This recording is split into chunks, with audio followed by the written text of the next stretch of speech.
I was listening to K Love FM 106.7 this morning, and the question came up concerning an aunt who was having a short visit with her family, and the aunt seemed to say that the house was not as clean as what she would keep her home.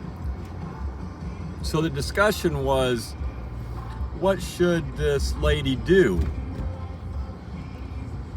And so I'm listening to these two people on the radio, and they are people who disciple because they give advice. They're giving advice there. They're supposed to know the Bible. They're on Christian radio. And the man says, well, there's the door and there's a hotel down the road.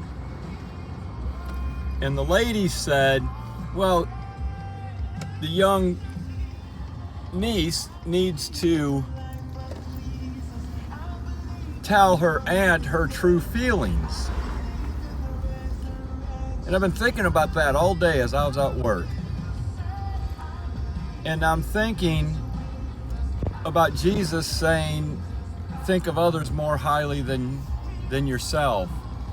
And I also thought about dying to self. And I thought about being crucified with Christ. And then I really thought about today's gospel that says my identity needs to be vindicated and I shouldn't be put down because I do the best I can.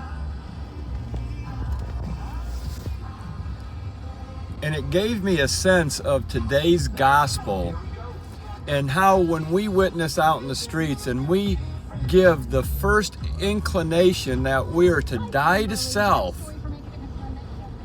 and live for God, that we immediately get, we all sin. When I didn't say anything about sinning. And then we get, well, nobody's perfect. And I wasn't talking about being perfect. Today's gospel needs to change if we are planning to change a world. You know, they say that some street preachers are mean for calling out sin. Well, it's just as mean to have your own identity and shame your own family member because they're being too harsh on your cleaning. You know, it's lucky that sin is not sin.